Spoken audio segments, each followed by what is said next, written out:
연습을 많이 하신 것 같아요. 예수님 할 때 딱 두 개를 확 갈라지는, 그렇게 안 느끼셨나요? 2절 할 때 예수님 할 때 탁 이렇게 갈라지는 게 마치 모세가 갈라지듯이 팍 이렇게 갈라지는데, 네. 하여튼 오늘 귀한 찬양 너무 감사하고 하나님이 기쁘게 받으셨습니다. 오늘부터 그 에스더를 가지고 10번에 걸친 말씀을 좀 함께 전하려고 합니다.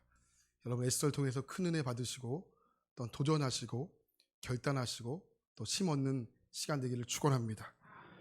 여러분 혹시 경제 용어 중에 그 배불런 효과라고 혹시 들어보신 분이 계십니까?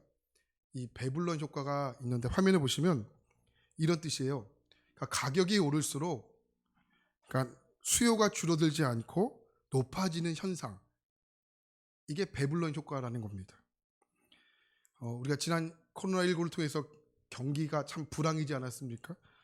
이런 와중에 호황을 누렸던 곳이 있어요. 그게 어디냐면 백화점인데요. 그 중에서 특별한 호황을 누렸던 곳이 바로 명품관입니다. 국내 백화점의 약 그 판매율이 10에서 한 30% 정도 이렇게 감소하고 있을 때 명품관은 약 20% 가까이 올랐다고 합니다. 그 대표적인 그 명품이 샤넬이지 않습니까? 2017년도 샤넬의 가격이, 가방의 가격이 평균적으로 약 한 700만 원 정도 가격이 했다고 해요. 2020년이 되자 이 가격이 약 평균적으로 1000만 원 정도가 되었다고 이렇게 이야기를 합니다. 그러니까 무려 300만 원이 치솟은 거죠. 한국 근로자의 평균 연봉이 10년간에 34%가 오르는 동안에 이 명품이었던 샤넬은 약 60%가 가격이 올랐다라는 겁니다. 약 2배의 수치죠. 한 골동품 가게에서 유독 팔리지 않는 한 물건이 있었어요. 이 물건은 사람들이 거들떠보지도 않았습니다. 근데 어느 날 가게 조고몰이 열심히 일을 하다가 실수로 이 팔리지 않는 이 물건에다가 공을 하나 더 붙인 거죠. 그러니까 쉽게 말하자면 이 골동품의 물건의 가격은 10만 원인데 이 종업원이 실수로 10만 원짜리를 100만 원으로 만든 거예요. 근데 놀라운 일이 벌어지게 됩니다.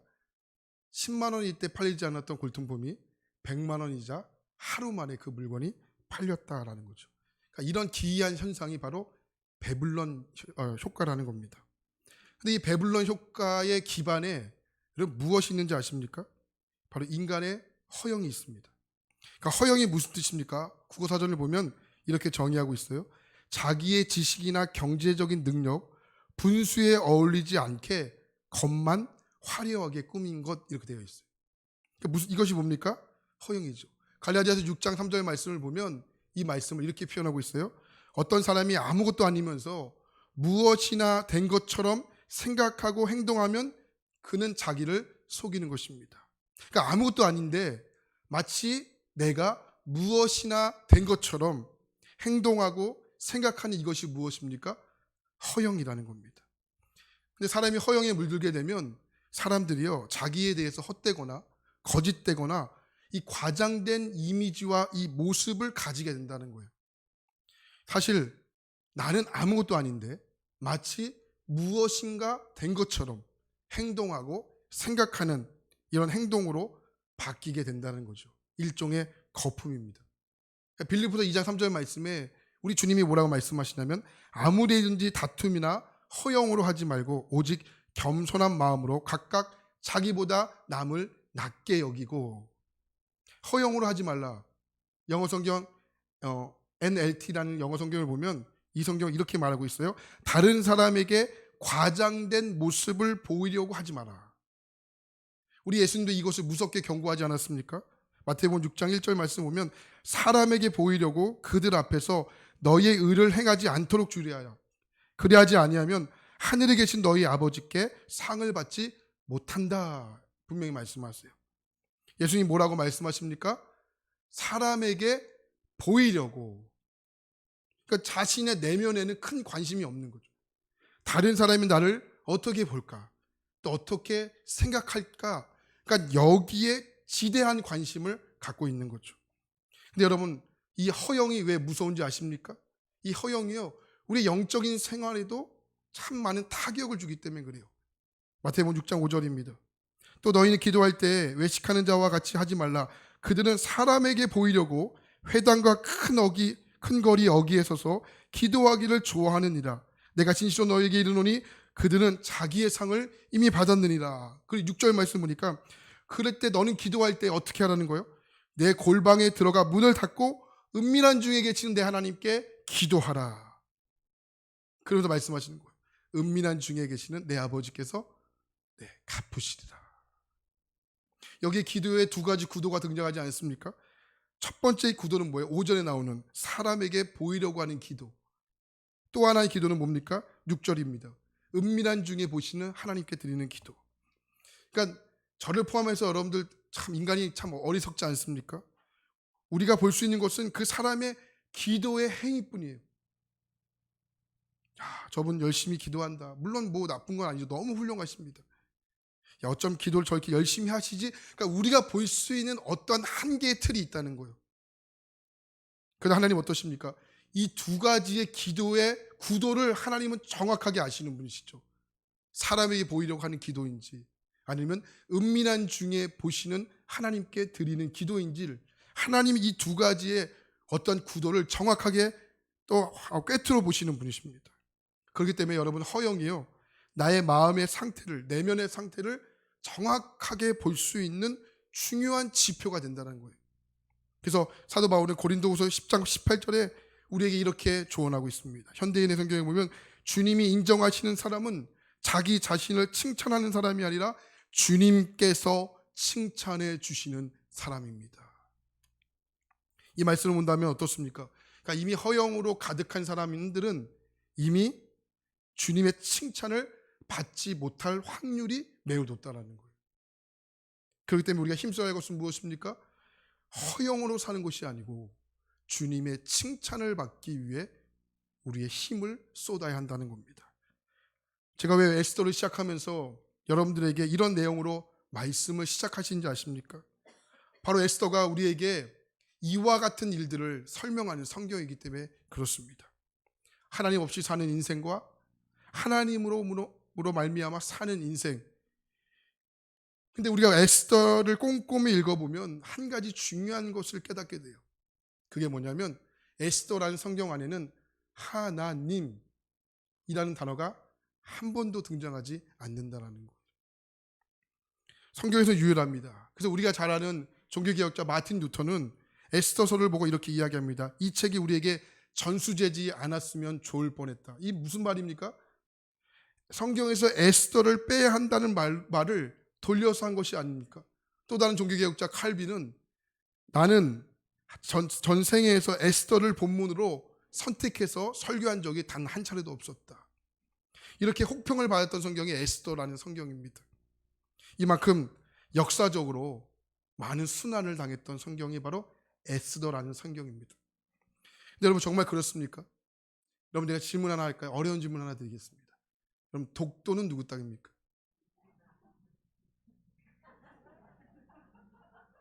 이게 곰곰이 고민할 정도로 어려운 질문입니까?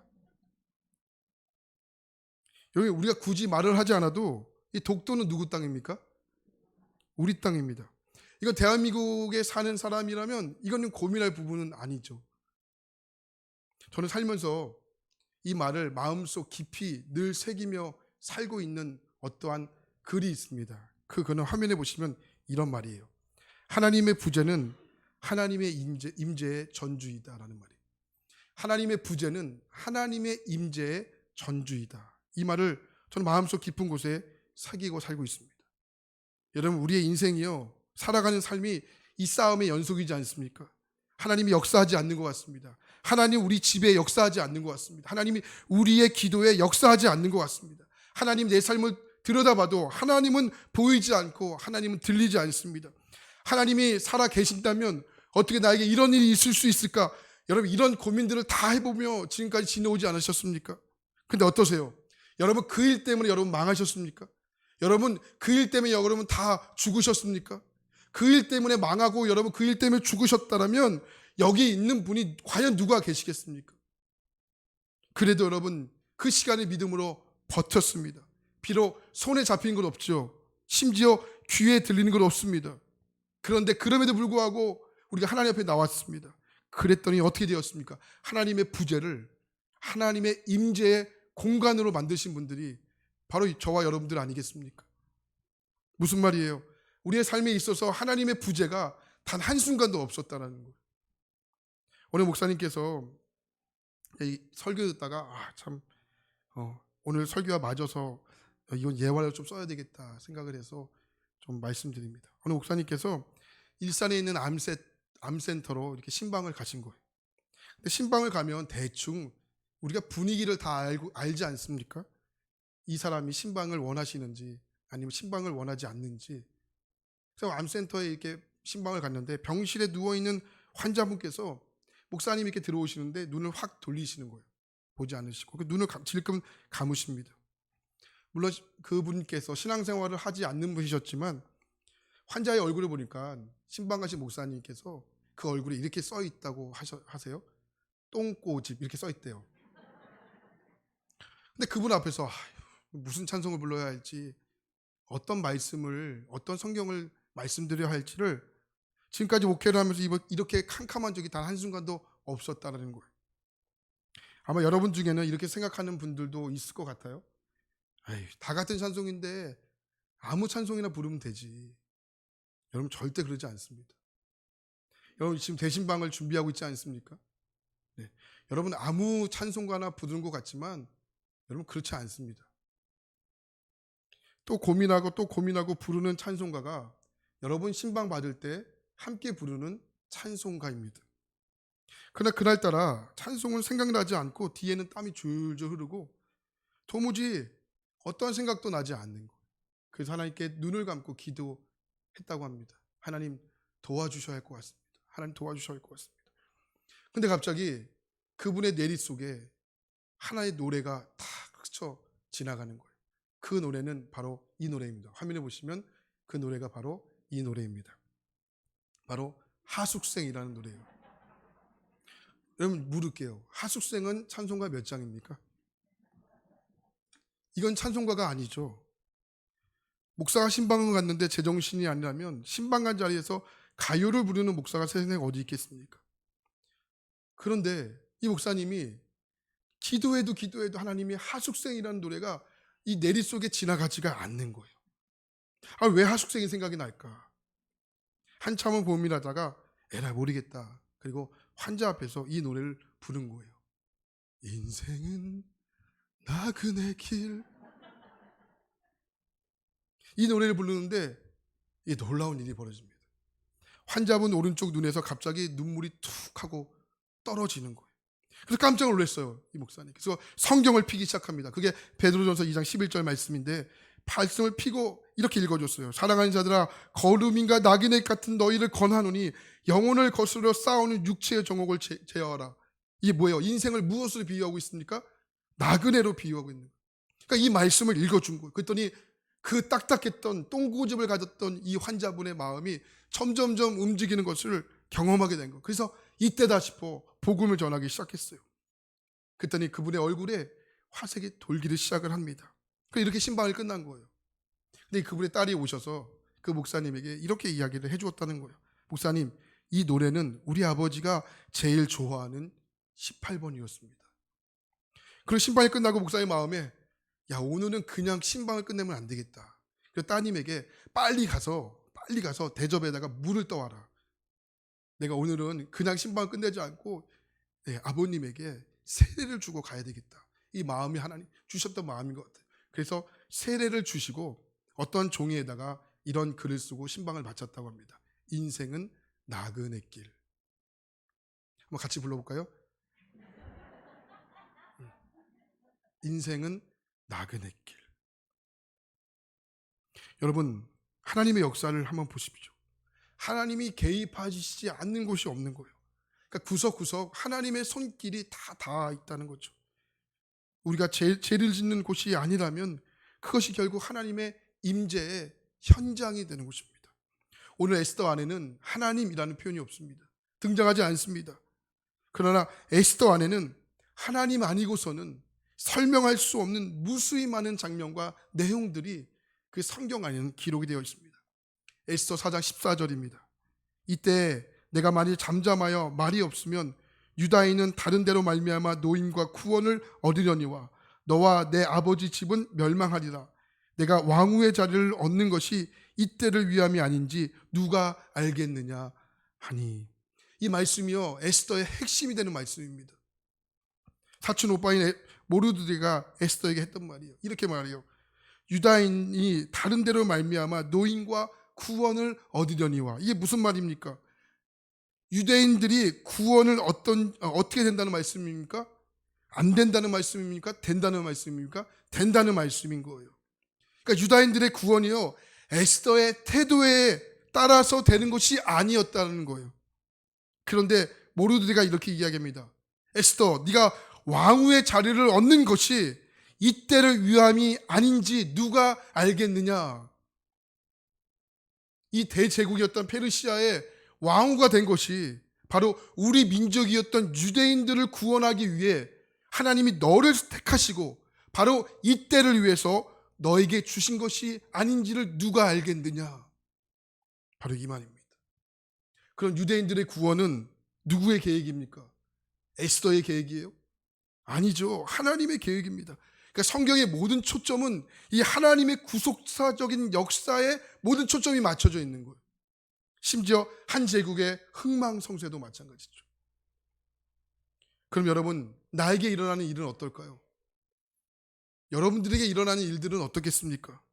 그 일들을 이런 관점으로 한번 땡겨 보십시오. 그 줌인 해보세요.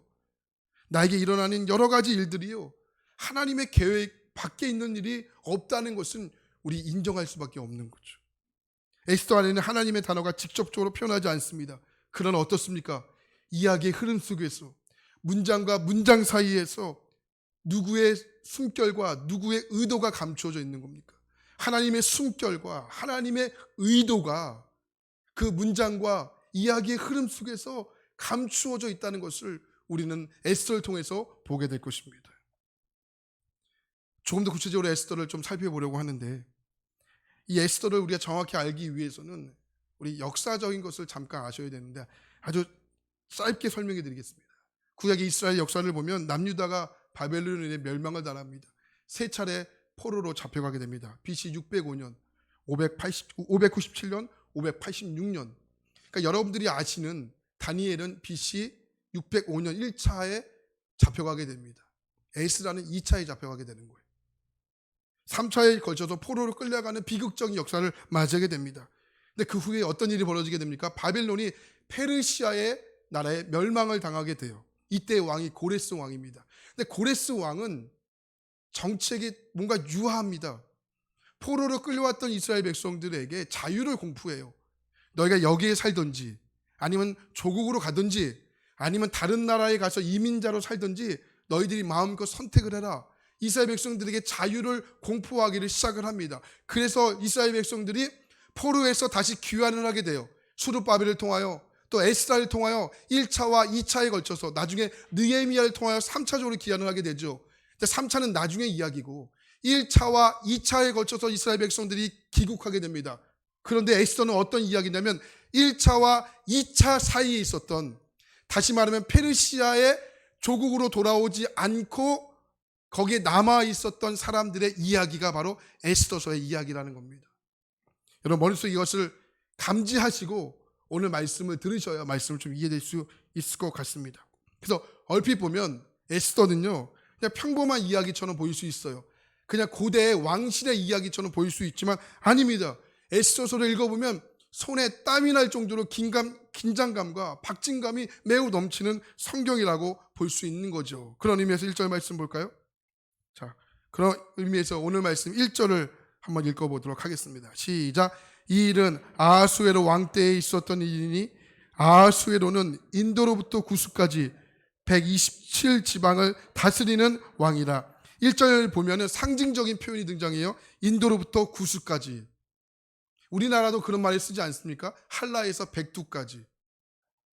남쪽의 끝과 북쪽의 끝을 가리킬 때 상징적으로 하는 표현이 한라에서 백두까지라는 표현이잖아요. 여기 나오는 인도로부터 구스까지라는 표현도 상징적인 의미예요. 서쪽에서부터 동쪽의 끝까지. 이 당시에 페르시아 왕 아하수에로의 위세가 얼마나 대단했는지를 상징적으로 표현하고 있는 성경입니다. 그만큼 지금 페르시아라는 나라가 거대한 나라입니다. 그런데 그 페르시아의 나라에 있었던 에스더를 성경을 읽어보면 또 한 가지 독특한 흐름을 찾아볼 수 있는 겁니다. 2절 볼까요? 2절입니다. 시작. 당시에 아하수에로 왕이 수상궁에 즉위하고 3절 왕위에 있는지 제3년에 그의 모든 지방관과 신하들을 위하여 잔치를 베푸니 바사와 메대의 장수와 각 지방의 귀족과 지방관들이 다 왕 앞에 있는지라. 5절 이날이 지나매 왕이 또 도성 수상에 있는 귀천간의 백성을 위하여 왕궁 후원뜰에서 7일 동안 잔치를 베푸세. 9절 보겠습니다. 왕후 와스디도 아하수에로 왕궁에서 여인들을 위하여 잔치를 베푸니라. 독특한 흐름이 보이십니까? 그게 뭡니까? 잔치입니다. 아니 무슨 성경에서 이렇게나 많은 이야기가 나옵니까? 잔치의 이야기가. 그리고 성경에서는 왜 이렇게나 자세하게 여러분 왜 잔치에 대해서 기록하는 이유가 뭘까요? 에스더에서의 이 잔치는 매우 중요한 키워드가 되기 때문에 그렇습니다. 에스더의 시작은 화려한 잔치로 시작됩니다. 그 잔치가 얼마 동안 진행됩니까? 4절 말씀 볼까요? 4절입니다. 시작.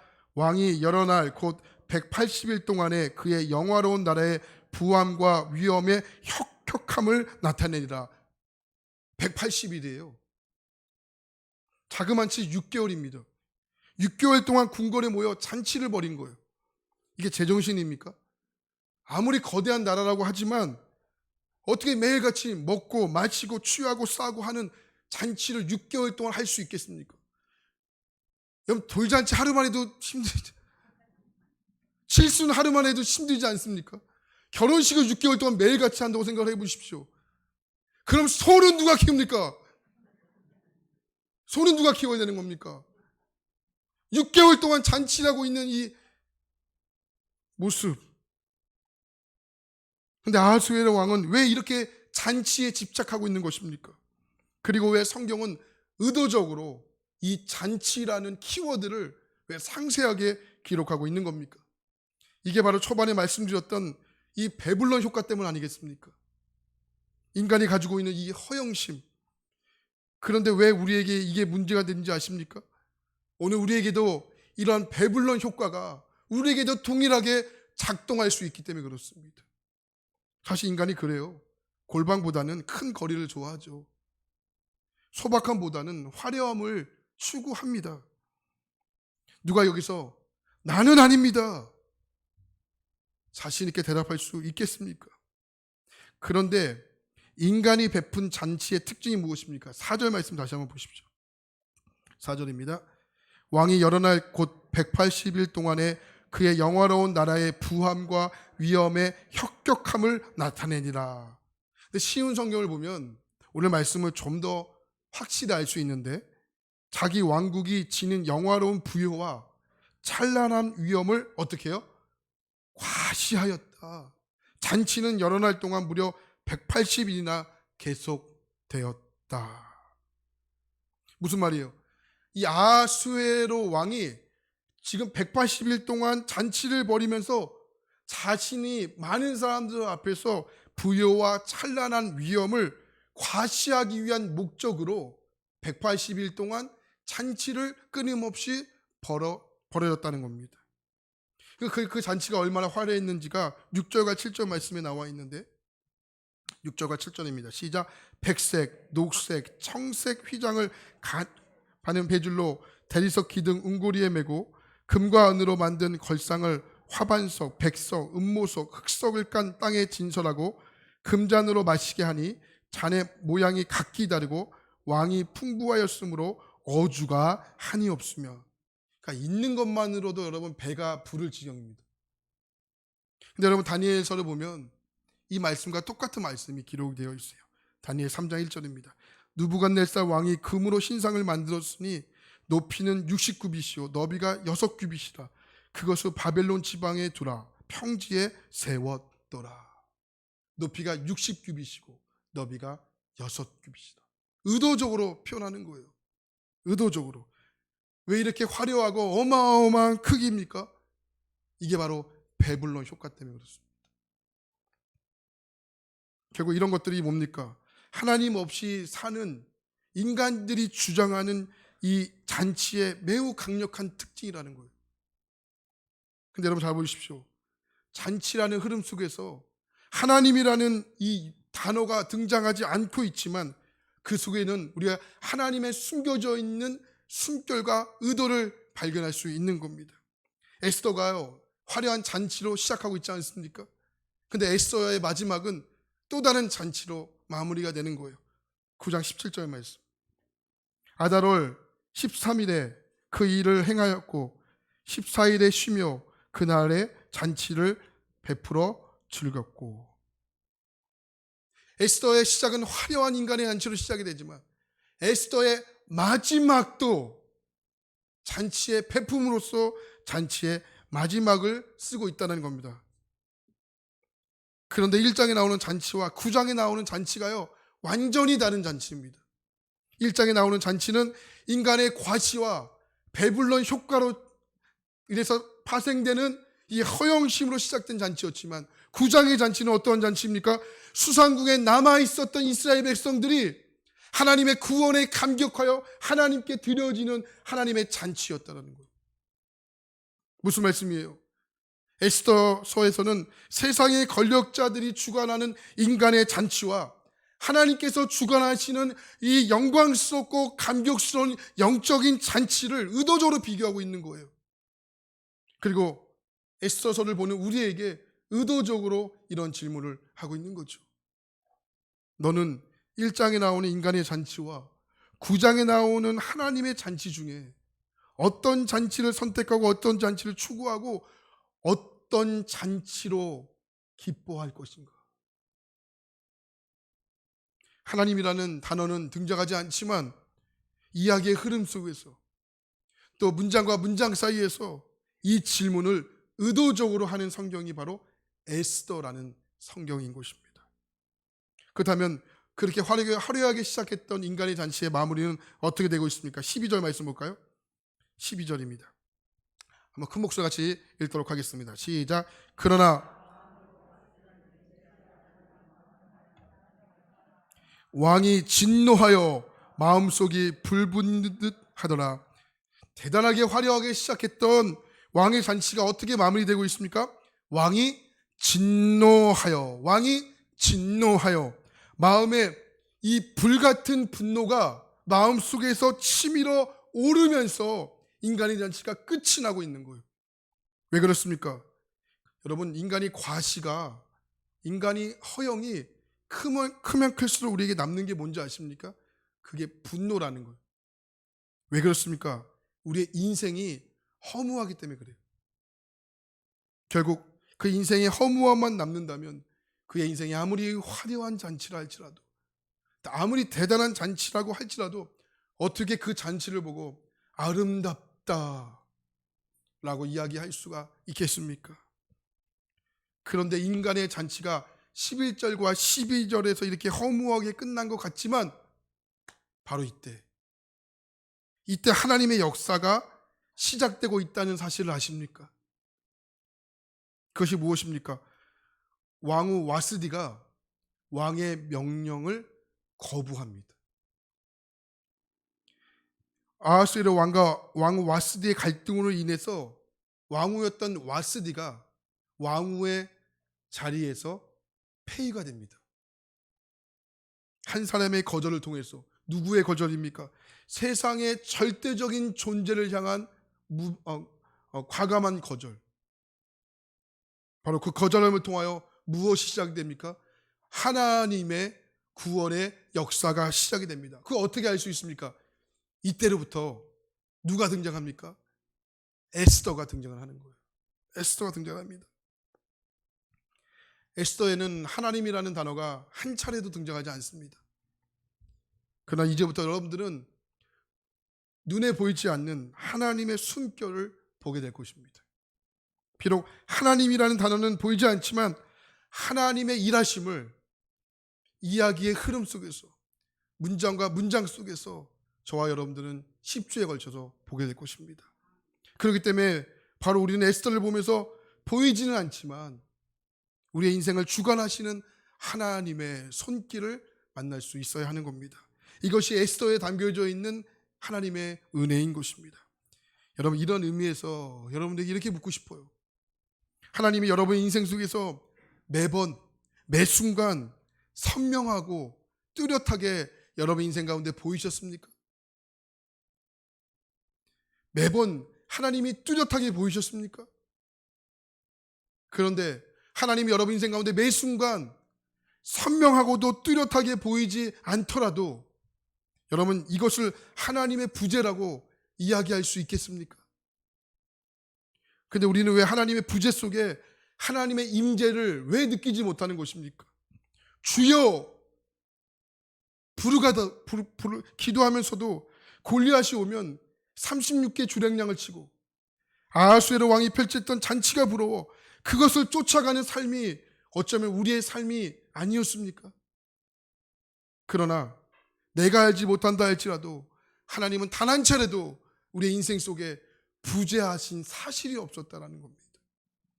지금 이 순간에도 여러분의 삶에 주님은 역사하십니다. 그렇기 때문에 남들은 하나님의 부재라고 이야기할 때 저와 여러분들은 그 부재 속에 하나님의 임재의 공간으로 만들어야 하는 사람들입니다. 비록 에스더에는 하나님이라는 말이 등장하지 않지만 하나님이 구석구석 임재하고 계셨습니다.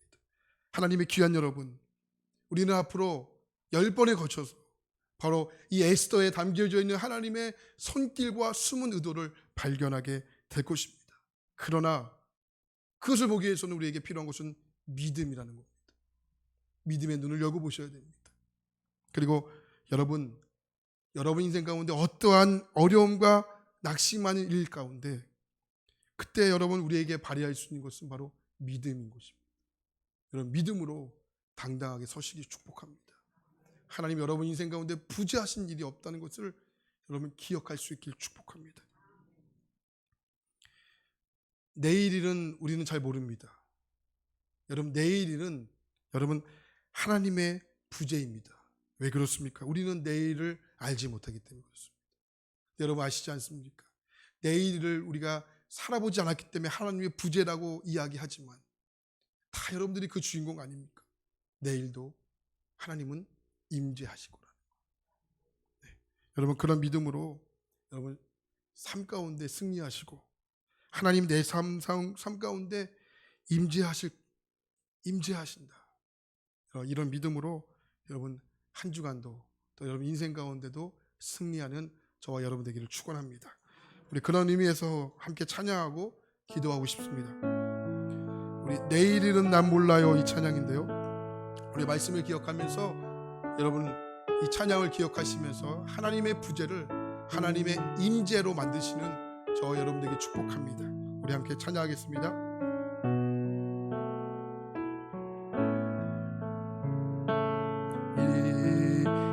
난 몰라요 하루 살아요 불행이 나 요행함도 내 뜻대로 못해 험한 이 길 가도 끝은 없고 고뇌 주님 예수 팔레미사 내 손 잡아주 내일일은 난 몰라요 내일일은 난 몰라 장래일도 몰라요 또 몰라 아버지여 날 붙드사 평탄하길 주옵 3절입니다. 만왕의 왕 예수께서 이 세상에 오셔서 만 백성을 구속하사 참 구주가 되셨네. 주가 되시 순교자의 본을 받아 나의 믿음 지키고 나의 믿음 지키 순교자의 신앙 따라 자의 신앙 따라 이 복음 아멘. 우리 함께 힘차게 불같은 성령이여 같은 성령이 내 맘에 항상 계셔 천국 가는 그날까 주여 지켜주옵소서 지켜주 내일은 난 몰라요 내일은 난 몰라요 장래일도 몰라요 아버지여 날 붙드사 평탄하게 주 불과 같은 성령이여 불과 같은 성령 내 맘에 항상 계셔 내 맘에 항상 계셔 천국 가는 그날까지 주여 우리 한 번 더 불과 같은 성령이여 불과 같은 성령 내 맘에 항상 계셔 내 맘에 항상 천국 가는 그날까지 가는 그날까지 주여 지켜 주옵소서. 우리 시간 말씀을 기억하시면서 기도합니다. 여기 내일 일을 하는 사람은 단 한 사람도 없습니다. 우리가 하나님의 부재라고 이야기하지만 우리가 살아보면 압니다. 그것은 하나님의 임재였다는 것을 우리 이 시간 기도합시다. 내 인생 가운데 하나님의 부재를 여겼던 것이 바로 하나님 임재의 전주였군요. 하나님 이 시간 기도합시다. 하나님 매일매일 내 삶 가운데 하나님의 임재가 가득하고 충만한 인생 되게 하시옵소서. 우리 시간 주님의 간절히 부르시면서 함께 기도합니다. 주여 하나님 우리가 살아가는 하루하루가 주의 임재였습니다. 주님의 임재였습니다. 하나님의 부재를 느꼈던 것이 아니었습니다. 하나님 그렇습니다. 우리에게 날마다 삶을 인도하시는 주님 우리가 그 믿음을 바라보고 승리하며 살아가는 삶이 되기를 원합니다. 하나님 역사하소서. 우리는 지금까지 역사하신 것처럼 우리의 남은 삶도 하나님 역사하시옵소서. 하나님 질병 때문에 어려움 당하시 있는 분들 계십니까? 하나님 어느 때까지입니까? 언제까지입니까? 하나님 호소하며 하나님 옆에 탄식하는 분 계십니까? 하나님 기억하게 하소서. 하나님의 임재가 하나님의 역사가 그의 삶 가운데 반드시 나타나게 될 것이라고 하나님 말씀하여 주십시오. 그래서 하나님 나를 통하여 간직거리가 넘쳐나는 인생 되게 하시옵소서. 주여 불같은 성령님 항상 함께 계셔서 하나님 주님 부르실 그날까지 이 주님 믿음으로 지켜 주시옵소서.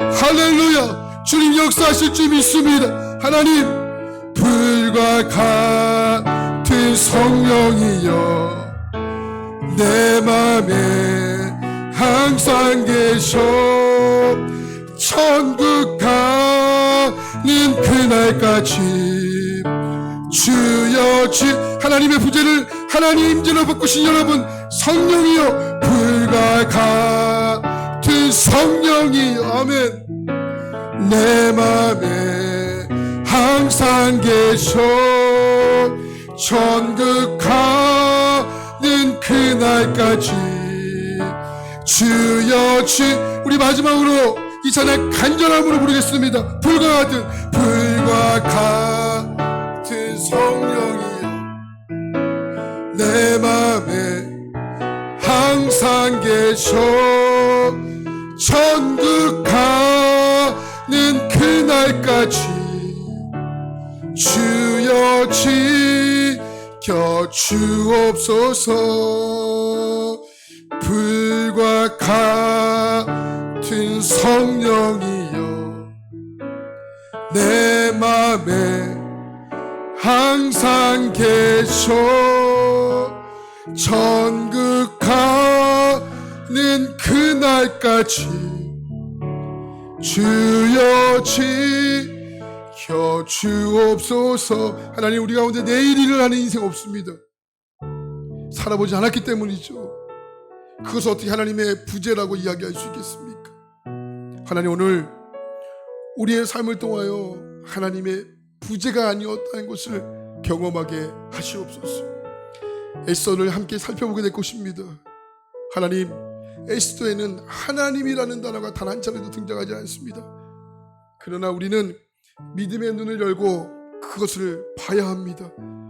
문장 속에, 이야기의 흐름 속에 하나님의 구원의 역사가 그 에스더의 10장 속에 하나님 절절하게 흐르고 있다는 것을, 하나님, 오늘 이곳에 어떤 마음으로 주 앞에 나왔습니까?